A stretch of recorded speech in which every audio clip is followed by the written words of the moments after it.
Hello everyone, welcome to Study Materials. মই যেহেতু আপোনালোকক পলিটিৰ ওপৰত এটা ভিডিঅ' দিম বুলি কৈছিলোঁ, সেয়েহে আজি ইণ্ডিয়ান পলিটিৰ ওপৰত এটা ভিডিঅ' লৈ আনিছোঁ। আপোনালোকে ভিডিঅ'টো একেবাৰে শেষলৈকে চাব আৰু যদি ভিডিঅ'টো ভাল লাগে তেন্তে চেনেলটো এবাৰ ছাবস্ক্ৰাইব কৰি দিব। তেন্তে বলক আজি ভিডিঅ'টো আৰম্ভ কৰোঁ।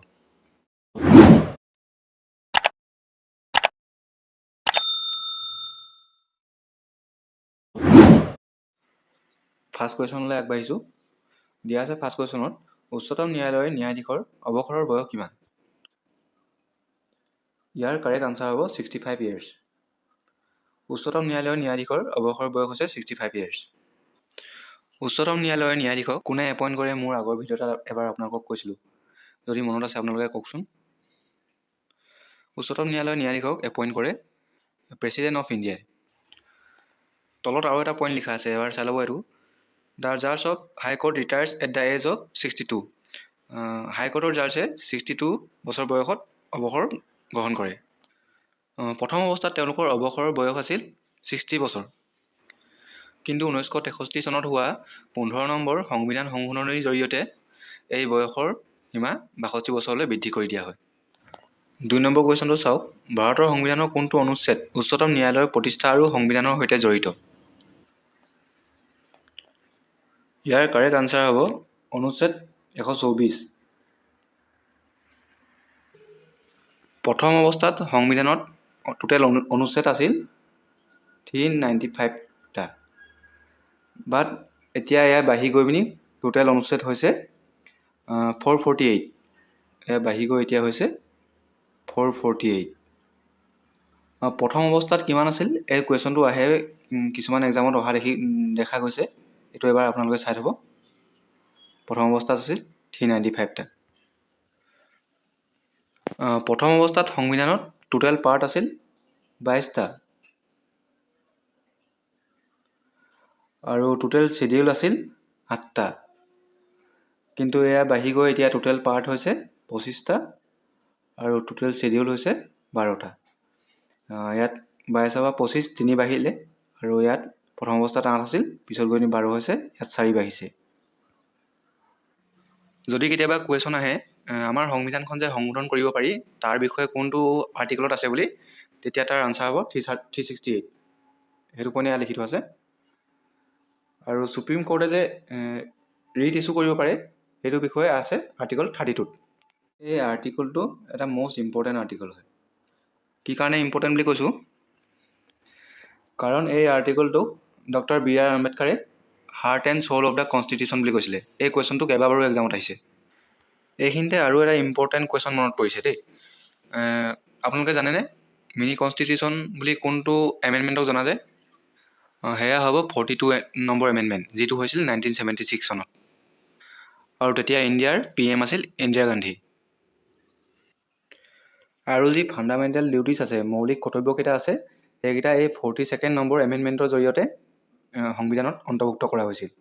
42nd নম্বৰ এমেণ্ডমেণ্ট, এইটো মনত থৈ দিব।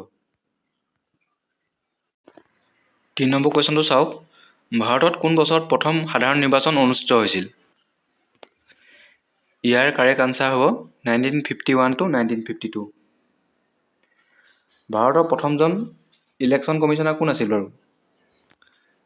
তেখেত আছিল সুকুমাৰ সেন। সুকুমাৰ সেন, এই নামটো আপোনালোকে মনত থৈ দিব। নেক্সট কুৱেশ্যনলৈ আগবাঢ়োঁ।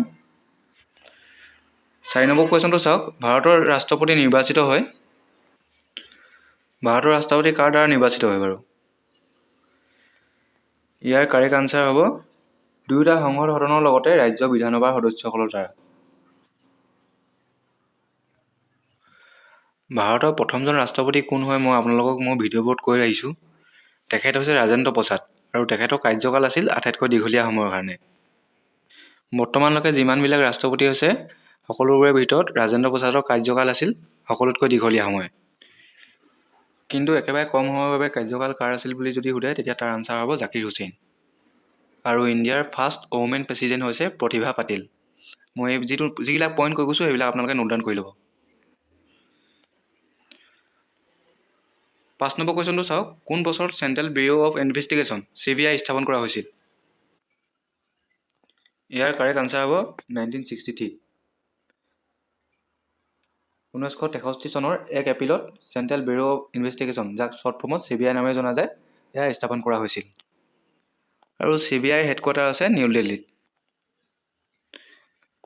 6 নম্বৰ কুৱেশ্যনটো চাওক, তলৰ কোনজন সংবিধানৰ খচৰা সমিতিৰ অধ্যক্ষ আছিল? ইয়াৰ আনচাৰটো সকলোৰে পাৰিবই চাগে ন, ইজি কুৱেশ্যন হয়। Doctor BR Ambedkar. এখেত হৈছে ভাৰতৰ ফাৰ্ষ্ট ল' মিনিষ্টাৰ। ইয়াত মই কেইবাটাও ইম্পৰ্টেণ্ট পইণ্ট লিখি থৈছোঁ, এইখিনি চাই লওক এবাৰ। First law' minister of India, এইমাত্ৰ ক'লোঁ মই আপোনালোকক, ভীমৰাও ৰামজী আম্বেদকাৰ। আৰু এখেতক গডফাদাৰ অফ ইণ্ডিয়া নামেৰে জনা যায়।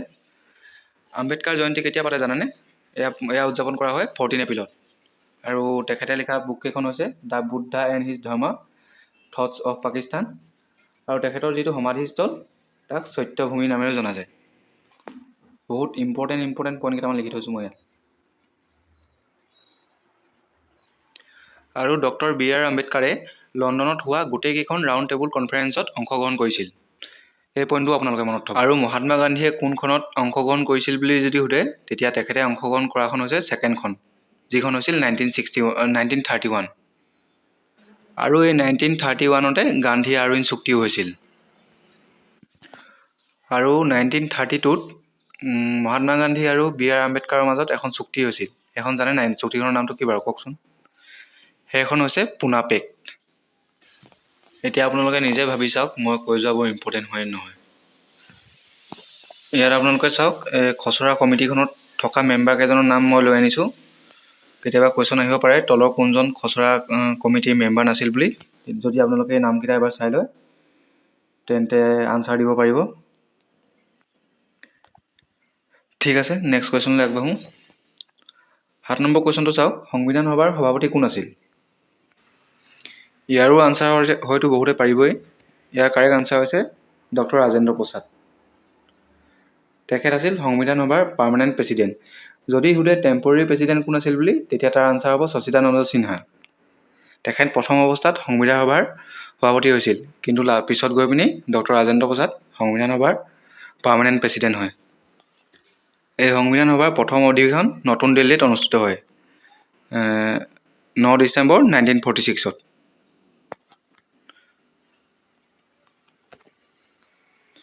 এই তলৰ পইণ্টটো মই এইমাত্ৰ আপোনালোকক ক'লোৱেই। এতিয়া মই আপোনালোকক ডক্টৰ ৰাজেন্দ্ৰ প্ৰসাদৰ বিষয়ে দুটামান এক্সট্ৰা পইণ্ট কৈ যাম, সেইখিনি আপোনালোকে নোট ডাউন কৰি লওক। ফাৰ্ষ্টটো হৈছে ডক্টৰ ৰাজেন্দ্ৰ প্ৰসাদক দেশ ৰত্ন আৰু অজাতশত্ৰু নামেও জনা যায়। অজাতশত্ৰুৰ মিনিংটো কি বাৰু?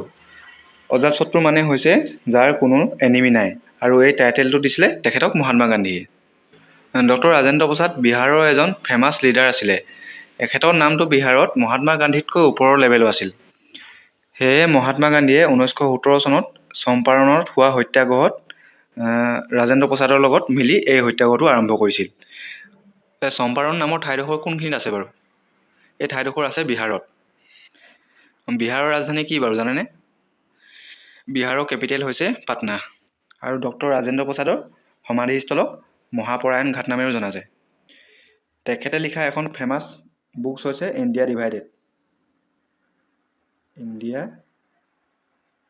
ডিভাইডেড।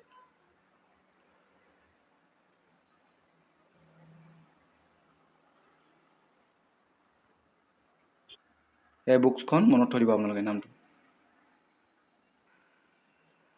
নেক্সট কুৱেশ্যন চাওঁ আহক। ভাৰতৰ সংবিধানৰ ধাৰণাটো প্ৰথমে কোনে দিছিল সংবিধানৰ ধাৰণাটো? ইয়াৰ কাৰেক্ট আনচাৰ হৈছে MN ৰয়। নেক্সট কুৱেশ্যনলৈ আগবাঢ়োঁ। প্ৰদত্তৰ ভিতৰত কোনজনক ভাৰতীয় সংবিধানৰ কেলিগ্ৰাফাৰ বুলিও জনা যায়? ইয়াৰ মিনিংটো হৈছে মানে তলত দিয়াৰ ভিতৰত কোনজনে সংবিধানখন নিজ হাতেৰে লিখিছিল, এইটোৱে সুধিছে কুৱেশ্যনটো। এখেত হৈছে প্ৰেম বিহাৰী নাৰায়ণ ৰায়জাদা। এখেতৰ হেণ্ড ৰাইটিং ধুনীয়া আছিলে কাৰণে এখেতকে লিখিব দিয়া হৈছিলে সংবিধানখন। নেক্সট কুৱেশ্যনলৈ আগবাঢ়িছোঁ। ভাৰতীয় সংবিধানখন কেতিয়া গৃহীত কৰা হৈছিল? ইয়াৰ কাৰেক্ট আনচাৰ হ'ব 1949 চনৰ 26 নৱেম্বৰত। আৰু ভাৰতীয় সংবিধানখন বলবৎ কৰা হয় 26 জানুৱাৰী 1950। ভাৰতৰ সংবিধানখন কমপ্লিট হওঁতে কিমান বছৰ লাগিলে আপোনালোকে জানেনে? 2 বছৰ 11 মাহ 18 দিন লাগিছিলে এখন ভাৰতীয় সংবিধানখন কমপ্লিট হওঁতে। সেইকাৰণে ভাৰতৰ সংবিধানখন পৃথিৱীৰ ভিতৰত আটাইতকৈ দীঘল সংবিধান নামেৰে জনা যায়। ইয়াত আপোনালোকে দুটা ডেট মন কৰিব, এটা হৈছে 26 নৱেম্বৰ, আনটো হৈছে 26 জানুৱাৰী। 26 নৱেম্বৰ দিনটোত ইণ্ডিয়া কনষ্টিটিউশ্যন ডে হিচাপে পালন কৰা হয়, আৰু 26 জানুৱাৰী দিনটোত সংবিধান বলবৎ কৰা হৈছিল কাৰণে সেই দিনটোত ৰিপাব্লিক ডে হিচাপে উদযাপন কৰা হয়। নেক্সট কুৱেশ্যনটো চাওক, স্বাধীন ভাৰতৰ প্ৰথম বিদেশ মন্ত্ৰী কোন আছিল? ইয়াৰ কাৰেক্ট আনচাৰ হ'ব জৱাহৰলাল নেহৰু। মই আপোনালোকক কৈছিলোঁ ফাৰ্ষ্ট কেবিনেটখন এবাৰ ভালদৰে চাই ল'বলৈ। এতিয়া মই সেইখন লৈ আনিছোঁ, আপোনালোকে চাই ল'ব। ইয়াত চাওক, ইয়াত আপোনালোকে কোনখিনি মনত ৰাখিব মই এবাৰ টিক মাৰি দিওঁ, আপোনালোকে সেইখিনি এবাৰ নোট ডাউন কৰি ভালদৰে ৰিভাইজ কৰি ল'ব। প্ৰথম জৱাহৰলাল নেহৰু, তেখেত প্ৰাইম মিনিষ্টাৰ, এইটোতো জানেই, আৰু তেখেত ফৰেইন মিনিষ্টাৰ, এইটো মনত থ'ব লাগিব। তাৰপিছত 2 নম্বৰত চৰ্দাৰ পেটেল, তেখেত হোম মিনিষ্টাৰ আছিল ফাৰ্ষ্ট, আৰু ইনফৰমেশ্যন এণ্ড ব্ৰডকাষ্টিং তেখেতৰ আণ্ডাৰতে আছিলে।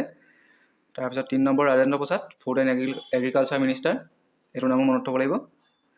তাৰপিছত 4 নম্বৰত মৌলানা আব্দুল কালাম আজাদ, তেখেত এডুকেশ্যন মিনিষ্টাৰ। জন মাথাই, ৰেলৱে এণ্ড ট্ৰান্সপৰ্ট ডিপাৰ্টমেণ্ট। 6 নম্বৰত চৰ্দাৰ বল্লভ সিং, তেখেত আছিল ডিফেন্স মিনিষ্টাৰ। তাৰপিছত ৰাজকুমাৰী অমৃত কৌৰ, তেখেত আছিল হেল্থ মিনিষ্টাৰ। তাৰপিছত B.R. আম্বেদকাৰ, ল' মিনিষ্টাৰ বুলি মই কৈ আহিছোঁ। R.K. Shanmugham Chetty, finance minister. এইকেইজনৰ নাম আপোনালোকে মনত থ'লে হ'ব। এবাৰ ভালদৰে লিষ্টখন বহীত লিখি ল'ব, তাৰপিছত ধুনীয়াকৈ মুখস্থ কৰি এবাৰ ৰিভাইজ কৰি ল'ব। নেক্সট কুৱেশ্যনটো চাওঁ আহক। 12 নম্বৰ কুৱেশ্যনটো হৈছে, ভাৰতীয় সংবিধানৰ মৌলিক অধিকাৰৰ ধাৰণাসমূহ লোৱা হৈছে। ভাৰতৰ সংবিধানত যি মৌলিক অধিকাৰসমূহ আছে, এই ধাৰণাসমূহ ক'ৰ পৰা লোৱা হৈছে? ইয়াৰ কাৰেক্ট আনচাৰ হ'ব আমেৰিকা। এতিয়া মই এখন লিষ্ট লৈ আনিছোঁ, এই লিষ্টখনৰ পৰা আপোনালোকে এইখিনি মনত থৈ দিব, কাৰণ ইয়াৰ ওপৰত কুৱেশ্যন অহা দেখিবলৈ পোৱা যায়।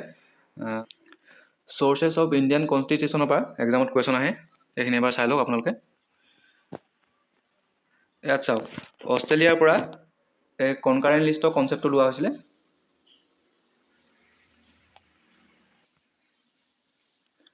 তাৰপিছত জইণ্ট চিটিং অফ 2 হাউচেছৰ কনচেপ্টটো অষ্ট্ৰেলিয়াৰ পৰা লোৱা হৈছে। ৰাছিয়াৰ পৰা কোনকেইটা লোৱা হৈছে? এই ফাণ্ডামেণ্টেল ডিউটিছ, এইটো ৰাছিয়াৰ পৰা লোৱা হৈছে, মষ্ট ইম্পৰ্টেণ্ট। তাত ফ্ৰান্সৰ পৰা লোৱা হৈছে ideals of liberty, equality and fraternity. জাৰ্মানীৰ পৰা লোৱা হৈছে ফাণ্ডামেণ্টেল ৰাইটছ আৰ ছাছপেণ্ড ডিউৰিং ইমাৰ্জেঞ্চি। ইমাৰ্জেঞ্চিৰ সময়ত যে আমাৰ মৌলিক অধিকাৰসমূহ ছাছপেণ্ড কৰি দিয়া হয়, এই কনচেপ্টটো জাৰ্মানীৰ পৰা লোৱা হৈছে। এইখিনিতে আপোনালোকক মই 3টা ইমাৰ্জেঞ্চিৰ বিষয়ে কৈ দিওঁ। নেশ্যনেল ইমাৰ্জেঞ্চি আছে আৰ্টিকল 352, আৰু প্ৰেচিডেণ্ট ৰুলছ আছে আৰ্টিকল 356, আৰু ফাইনেন্সিয়েল ইমাৰ্জেঞ্চি আছে আৰ্টিকল 360। চাউথ আফ্ৰিকাৰ পৰা লোৱা হৈছে, আমাৰ যে সংবিধানখন সংশোধনী কৰিব পাৰি, এই কনচেপ্টটো চাউথ আফ্ৰিকাৰ পৰা লোৱা হৈছে, এই পইণ্টটো ইম্পৰ্টেণ্ট। আৰু জাপানৰ পৰা concept of procedure establish by law', এইটো ইম্পৰ্টেণ্ট হয়। নেক্সট চাওঁ আহক। তাৰপিছত ব্ৰিটেইনৰ পৰা ৰুল অফ ল', এইটো ইম্পৰ্টেণ্ট। ছিংগল চিটিজেনশ্বিপ, এইটো ইম্পৰ্টেণ্ট। তাৰপিছত আয়াৰলেণ্ডৰ পৰা directive principles of state policy, most important এইটো। USA পৰা লোৱা হৈছে impeachment of president, fundamental rights.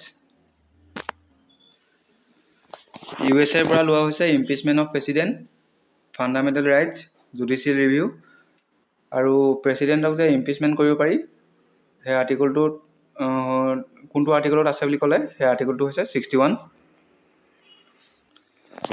তাৰপিছত প্ৰিএম্বল অফ কনষ্টিটিউশ্যন।